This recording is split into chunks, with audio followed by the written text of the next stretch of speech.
Hello, my friends. I'm Rick, and this is See the Table. Welcome to Project Nelson and my cider, right? Hmm. It is Saturday after Thanksgiving, 2024, and we just put the Christmas tree up out front. She's putting a few minor decorations and stuff on it, and got Christmas lights out a couple weeks ago where the weather was a little bit warmer, but 'tis what it is. So we're looking at another fanfic project from Stephen Cross. And once again, I had to remind myself as I was reading this thing that this is not an official Catalyst product. It's that good. I'm not exaggerating when I say that you would be hard pressed to not notice or to notice that there's any difference between this and an actual Catalyst product, in my opinion, for what little it is worth. This covers a lot of Snow Raven specifically, right? And there's a lot of interesting things about Clan Snow Raven that sets them apart from the majority of the clans. One being that they are really, of all the clans, the most naval driven, the most aerospace driven. They concentrate more of their resources on those two aspects of their Toman than any of the other two or three clans combined. Ideally, they throughout their existence as a clan, they wanted to have a two-clan navy, which was kind of detrimental as far as the other clans were concerned and caused them some grief.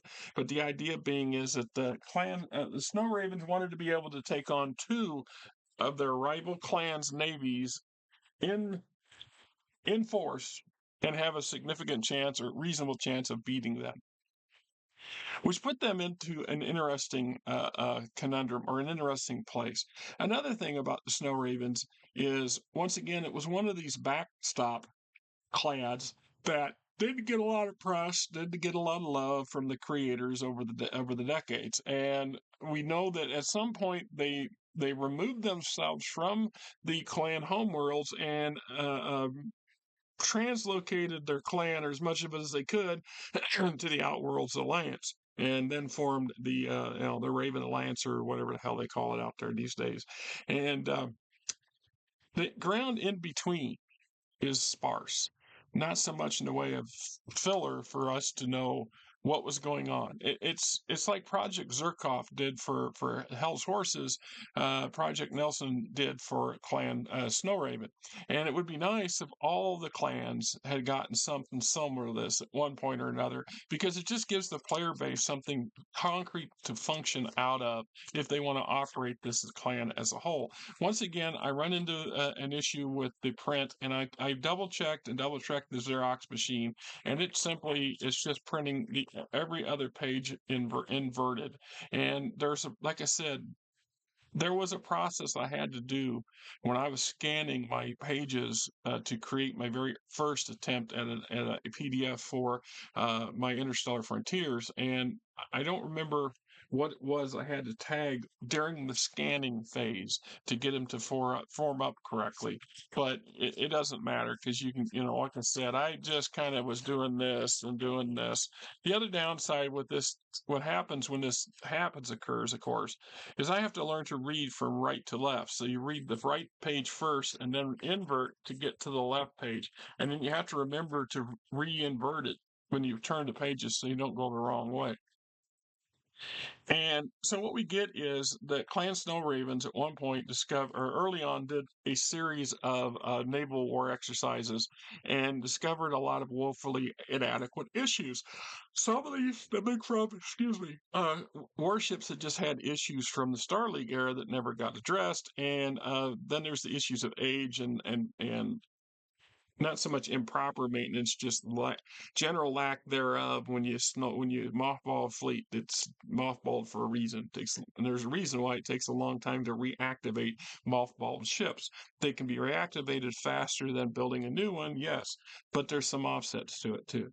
So the Clan Snow Ravens decided they needed to enact what they called, obviously this Project Nelson, which is the overall revamping of both the warship fleet and their aerospace fleet so they could be as competitive as possible. They understood and embraced the fact that their mech warrior clan, that portion of the clan, was going to be much smaller than any of their compadres. Snow Raven depend. No other clan depends on aerospace fighters and aerospace assets more than Clan Snow Raven does. Yeah, the Diamond Sharks are close, but not even really that damn close. So the Snow Ravens also gave themselves a lot of unique positions because of their massive interest in aerospace and star navies. Meant that they have the largest construction and maintenance pool and facilities for said things. So most of the other clans at one time or another would negotiate or bid or fight a bid, excuse me, enact some kind of trial in order to gain access to these shipyards and to both acquire new build ships and to have their old existing stuff updated and maintained.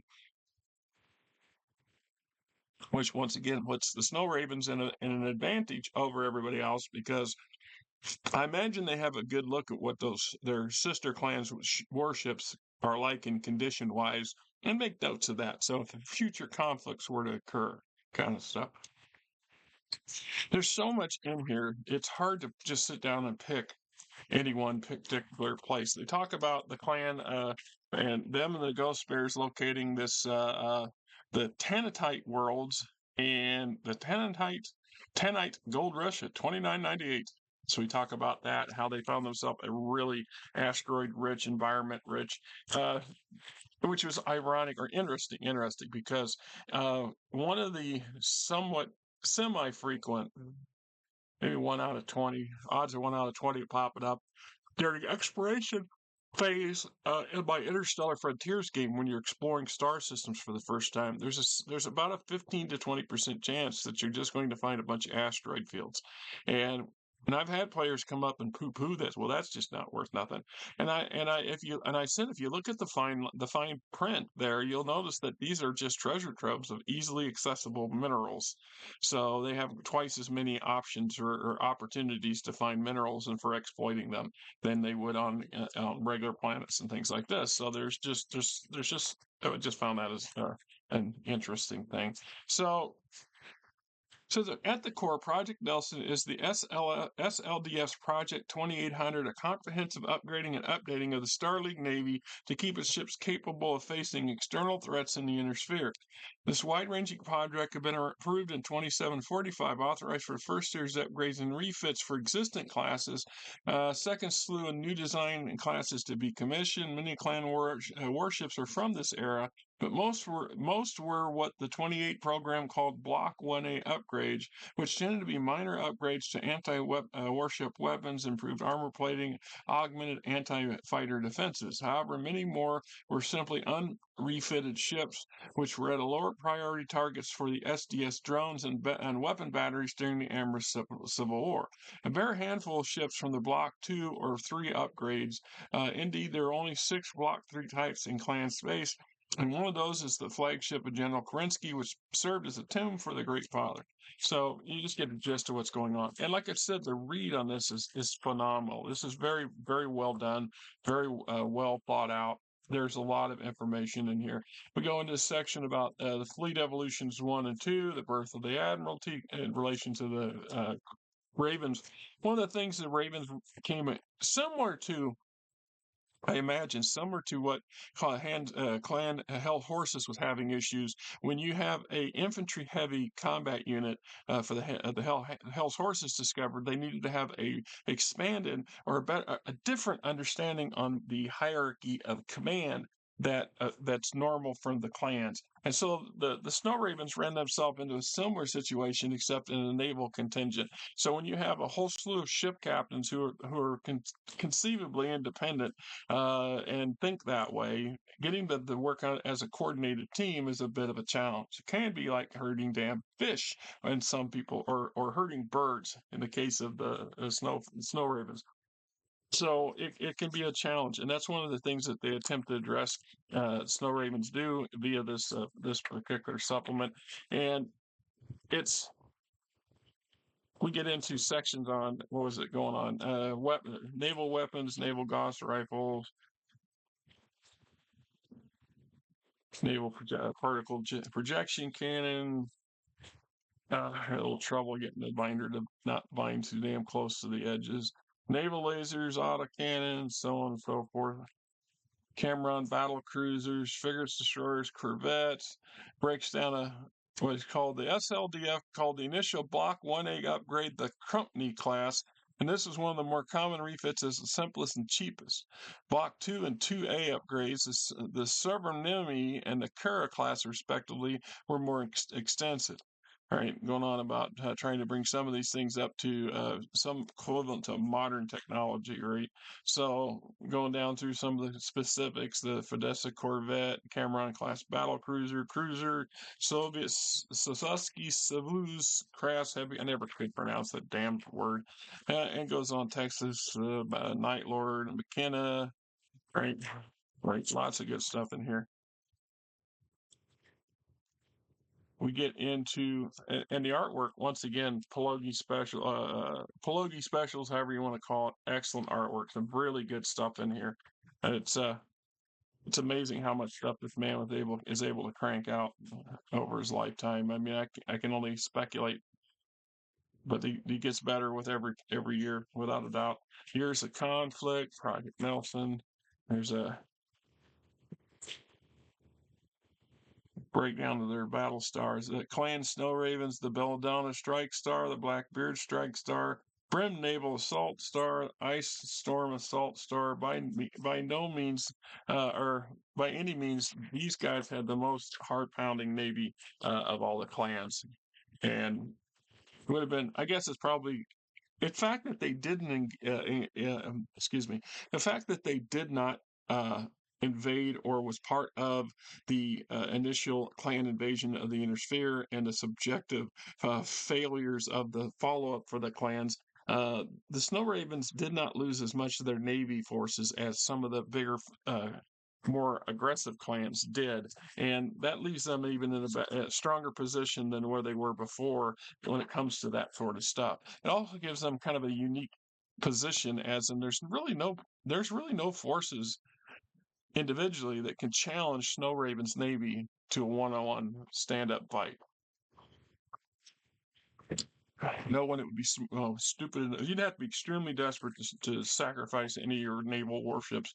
And something they did, I have yet to counter anywhere in the current Ilcon era stuff for Battletech, are the houses still manufacturing warships, or did they cease to manufacture them altogether? Because it seems to me that from all inclinations that little phase came and went, and now that they're back to, even the clans are not really producing a whole lot of warships, if any. And mostly what Snow Raven's doing is producing stuff to replace older stuff that's either has to be retired and decommissioned, or is battle damaged to the point where it's just got to be replaced. Naval weapons, other weapon developments, inner sphere naming designations, a bunch of other interesting orbital ground defenses, project reactions from other clans.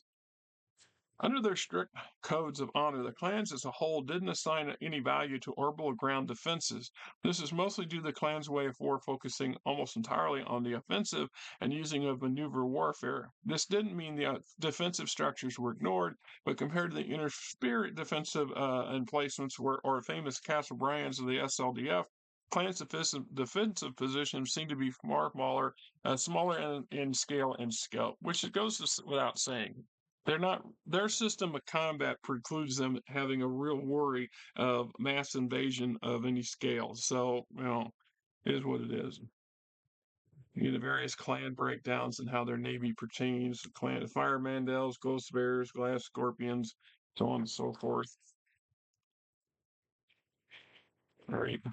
Clan Nova Cats, Jaguars, Falcons, all the Jaguars are still around. 4 jumps along the 10-8 road. Right, the Silk Road. Fighter operations aboard warships, bay launched fighters. deck launch base. This is something that they do that Mr. Cross did a good job of kind of. There's a lot of, like I said, gray areas in certain aspects of BattleTech that was either deemed unimportant or just never got around to quantifying very well.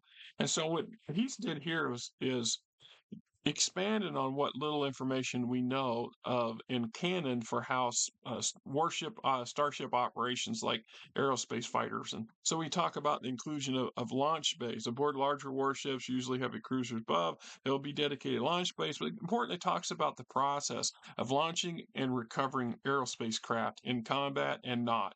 And it was briefly mentioned here and there in the core books and the rule books and stuff over the decades, but there's no real comprehensive, like we do for battle mechs and things like this. So this was very interesting, very nice, and inclusion. So we got a section on unit markings, metals, and camouflage. And pilot training, another nice entry into explaining how the pilots get to be trained by way of the Snow Ravens. Armory section here. And we have a complete breakdown of the Snow Raven naval strength at the outbreak of Operation Revival. So at the outbreak of 3048, Snow Ravens were able to field 1, 2, 3, 4, 5, 6, 7, 8, 9, 10, 11 warship stars. So you have your command star, fleet command star, Swiftwing naval star, the Brem naval assault star, the Ice Storm assault star, Circe battle star, Yorktown carrier battle group, Blackbeard strike star, Bellona strike star, first logistics flotilla, first merchant group, and the reserve flotilla. And it's interesting to note that also the Snow Ravens have perfected carrier combat for the clans.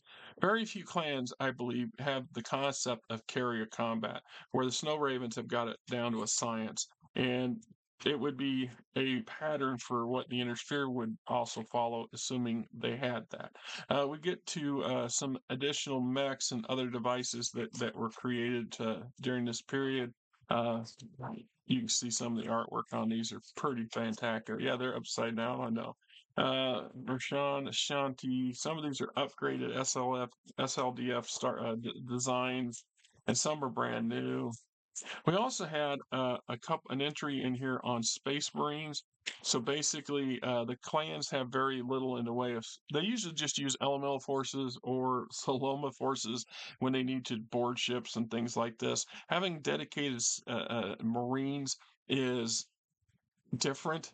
So Snow Ravens have a cater of actual people who are trained to combat in space and zero G and and boarding actions and things like this that just gives them a little bit more of an edge. They also recognize that battlesuit the elemental armor isn't always conducive to these kind of actions. So they have invented a couple lighter based off of the Star League era's PAL suits. So there's these dumbed down versions of elemental armor for the Marines to wear, or upgraded assault armor is how I would look at it, battle armor, assault armor. And it's a nice entry in here somewhere on that. I recommend it. Once again, we also get into sections that we don't see enough of in my mind. It's transports. So we have a whole new, like here's the MOA heavy shuttle. That's some wicked looking art there. That looks like a stealth craft for sure. A palace transport shuttle. All right, looks a little bit like something out of what was that? Pandora? Yeah, Pandora. Took me a minute. I could see the movie in my head. It just wasn't putting my name on the damn title. Rock and Titan 2 and so on and so forth. Then we get a whole section back here on new and updated and upgraded warship designs and some very nice artwork to go with them. Jesus, I wish I could afford this guy. I would love. I have an equipment guide and I have a blueprint guide that's just I don't know how the hell I'm going to get artwork generate AI artwork to be suitable for them. But I can't afford this kind of artwork. This is some lovely shit. I mean, I ain't lying. I really respect it. I have done my share of artwork over my lifetime. I've never gotten anywhere near this scale. of perfection. I have gotten very close to some of this, but not perfected it by any means. Anyhow, this is, like I said, Project Nelson, and I was pleased and happy to read it. Once again, I would love to see more kind of fan projects along this nature to fill in those missing gaps. I mean, personally, I would love to have my take on the blood spirits for the clans. If I was to pick a clan, that would be the one I would totally revamp. And from a different perspective, the whole concept of the blood spirits when they were formed as a clan is because I get the impression that Kerensky was floundering around because he's trying to come up with 20 clan names, and he runs down the last, and I'm like, who the hell do I call these guys? And then somebody says, well, we should just have the spirit decor. That's what we're going to lack, our spirit decor. And it says that. So in the earliest days, the concept for the blood spirits was to represent the spirit decor, the spirit of the military tradition of the Starling, among other things. And I felt that somehow along the way, this blood spirits that got shortchanged. I like them that they're a bit reclusive, that they're a bit aloof and standoffish, and I think that they ought to be. I think this clan ought to be, and I can see where they were very upset when Nicholas Kerensky chose the wolves and not them as his totem, the house he would associate with, and so that put them back on their feet and would give them a reason to have a grudge against the wolves for eternity because that's how people are, but what I felt that they really fell short was how they weren't applied in the concept of what their totems suggested they would be.